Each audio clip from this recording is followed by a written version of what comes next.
Civil services aspirant को दिशा classes की तरफ से हमारा नमस्कार। तो हरियाणा सिविल सर्विस 2021 की परीक्षा है वो अब मुख्य परीक्षा की ओर बढ़ रही है। वहीं साथ ही साथ हरियाणा सिविल सर्विस 2022 का नोटिफिकेशन जारी होने वाला है, वो मुख्य परीक्षा के दौरान हो जाता है या मुख्य परीक्षा के बाद हो जाता है, ये एचपीएससी पे डिपेंड करेगा। लेकिन लगभग एचपीएससी को कार्मिक विभाग ने इसकी अनुशंसा कर दी है कि आप इस भर्ती को कंप्लीट कराइए और एचपीएससी भी इसकी तैयारी कर रही है। सामान्य तौर पे ऐसी स्थितियों में क्या होता है कि एचपीएससी ये सोचता है कि जो मुख्य परीक्षा से आउट होंगे, जो निराश होंगे, उन बच्चों को हौसला दे रखने के लिए जनरली अगर हाथ में परीक्षाएं हो तो एचसीएस की तो उनकी घोषणा वो कर देती है। चलो हम पहले इनका थोड़ा सा विश्लेषणात्मक अध्ययन कर लेते हैं, फिर इस वीडियो से जुड़ी अन्य महत्वपूर्ण बातें करेंगे। अगर आप वीडियो पे नए हैं, चैनल पे नए हैं, तो आप दिशा क्लासेस चैनल को सब्सक्राइब करें, बेल आइकन जरूर दबाएं। यहाँ हरियाणा पब्लिक सर्विस कमीशन के डिफरेंट एग्जाम की तैयारी के लिए आपको प्लेटफॉर्म उपलब्ध करवाया जाता है।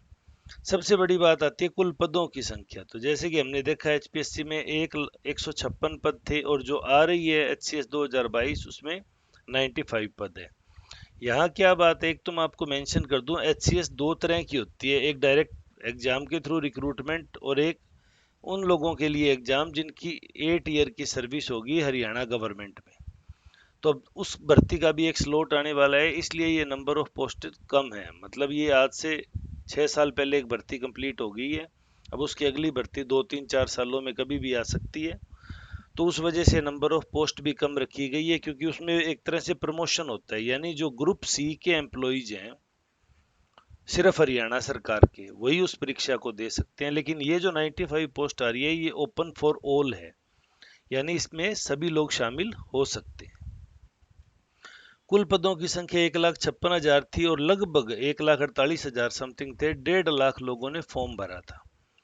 तो जब ये 2 साल बाद भर्ती आ रही है तो तकरीबन तकरीबन 1,80,000 से लेके 2 लाख के करीब अभ्यर्थी हैं वो ये फॉर्म भरेंगे। तो आप पहले तो ये देखिए एस्पिरेंट कितने हैं। प्रारंभिक परीक्षा में चयनित जो 24 जुलाई को एग्जाम हुआ है, 24 जुलाई 2022 को, अब इसका रिजल्ट अगस्त के फर्स्ट वीक में एक्सपेक्टेड है। प्रारंभिक परीक्षा में चयनित अभ्यर्थी 2000 प्लस होंगे, 2100 भी हो सकते हैं, 2200 भी हो सकते हैं और 2000 जैसे पिछली बार 2029 थे, इसके बीच की कोई भी संख्या हो सकती है। एचसीएस 2022 में प्रारंभिक परीक्षा कितने अभ्यर्थी उत्तीर्ण करेंगे? लगभग 1100 से 1200। लेकिन होता क्या है, कुछ कैटेगरी के लास्ट मार्क्स पे ना नंबर ऑफ स्टूडेंट की संख्या ज़्यादा हो जाती है, जिसकी वजह से ये जो 12 गुना है उसकी संख्या को क्रॉस कर जाते हैं। फिर इन 2000 में से मुख्य परीक्षा में से वो कितने लोग हैं जो इंटरव्यू के लिए कॉल होंगे? यानी मुख्य परीक्षा में चयनित अभ्यर्थियों की संख्या वो लगभग 3 गुना होती है नंबर ऑफ पोस्ट की, तो 450 प्लस होंगे अप्रोक्सीमेटली, आप मानिए 500।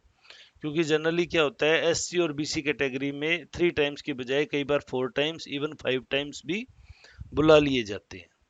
तो ये 500 के करीब अभ्यर्थी होंगे, जिनमें से अंतिम रूप से 156 अभ्यर्थी चयनित होंगे। तो कहने का मतलब है, लगभग की बात करूं मैं तो 300 अभ्यर्थी वो होंगे जिन्होंने मुख्य परीक्षा लिखी होगी और वो अंतिम चयनित न हो सके, इसलिए वो एचसीएस 2022 में अपना फिर से दावा प्रस्तुत करेंगे। वहीं ये जो 2000 लोग मेंस लिख रहे हैं, इनमें से इंटरव्यू कॉल तो मात्र 500 का है। 1500 एस्पिरेंट यहाँ हो जाएंगे जो पिछली बार यानी एचसीएस 2021 के समय भी प्रारंभिक परीक्षा उत्तीर्ण कर गए थे। ये डेटा मैं आपको इसलिए बता रहा हूँ क्योंकि जो अब आप तैयारी करने जा रहे हो ये परीक्षा एक बहुत ही धैर्य के इम्तिहान लेने की परीक्षा है, क्योंकि ये सामान्यतः परीक्षाएं रद्द भी बहुत बार हो जाती हैं। दूसरा, ये परीक्षाएं 2 वर्ष की अवधि में पूर्ण होती है। तो आप अगर तैयारी किसी भी प्लेटफॉर्म से जुड़ते हैं, अकेले दिशा क्लासेस से नहीं, कहीं भी जुड़ते हैं, तो आपको 2 वर्ष तक धैर्य पूर्वक तैयारी करनी होगी। अगर आपके पास संसाधन कम है तो आपको उस चीज में भी सोच के चलना होगा, क्योंकि ऐसा ना हो कि आप अपना कीमती समय भी लगा दें और आखिरी में आपको इस परीक्षा को छोड़ के भी जाना पड़े, जैसा कि इस बार हुआ।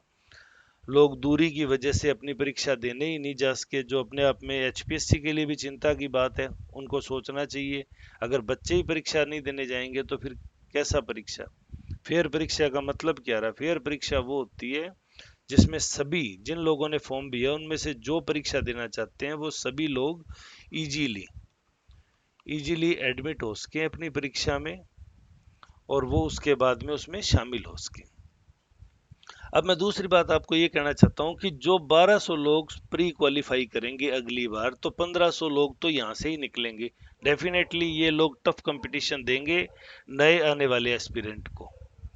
और जो इनके अलावा 300 लोग जो इंटरव्यू कॉल के बावजूद आउट हो गए, ये लोग भी कंपटीशन देंगे। यानी 1800 लोग तो ऐसे हैं जो HCS 2021 से में प्री और मेंस क्वालिफाई कर चुके हैं, यानी ऑलरेडी सिलेक्ट हो चुके हैं, उनकी इतनी तैयारी है। तो आपको इन लोगों को 1800 लोगों को रिप्ले में से किसी ना किसी को रिप्लेस करके यहाँ जगह बनानी है। अगर आप इन 1800 में, तो डेफिनेटली आपको अपनी सीट बनाए रखने के लिए कंपटीशन करना होगा।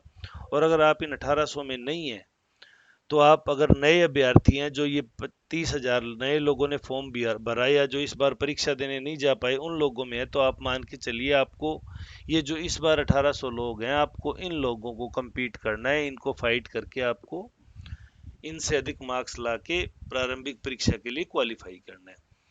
करंट अफेयर्स का बड़ा रोल रहता है HCS के एग्जाम में, मैं आपको बता दूं। दूसरा सबसे बड़ी बात जो इस परीक्षा ने हमको सिखाई है वो ये है कि एनालिटिक अप्रोच है वो किसी भी चीज की बहुत जरूरी है।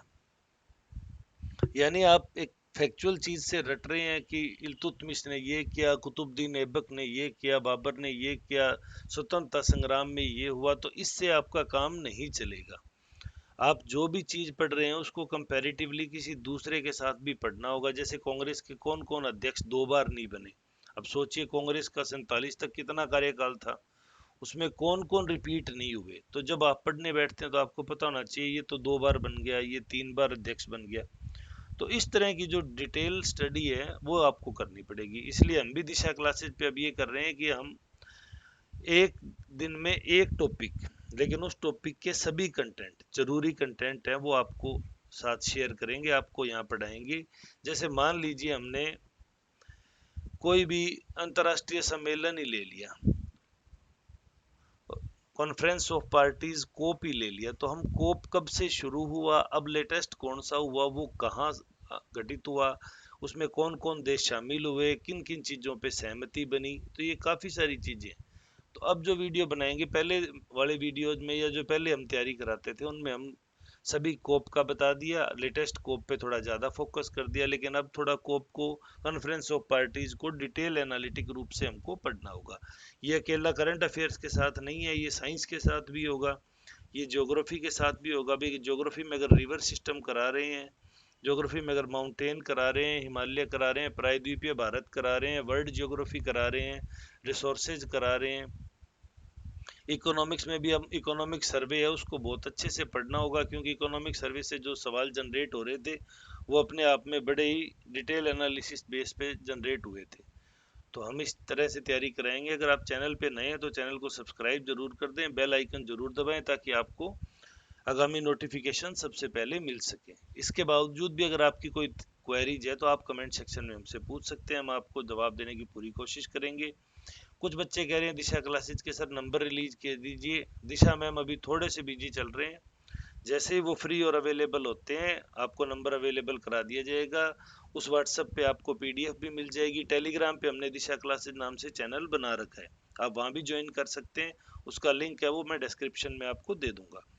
तो आप वहाँ जुड़ जाइए और HCS 2022 के लिए तैयारी कीजिए। मुख्य परीक्षा के लिए हमने एक बैच स्टार्ट किया है जहाँ मुख्य परीक्षा में चयनित अभ्यर्थी है वो भी अपनी आंसर राइटिंग है उसको चेक कर सकेंगे। तो वीडियो में अंत तक जुड़े रहने के लिए धन्यवाद। आपका दिन शुभ हो।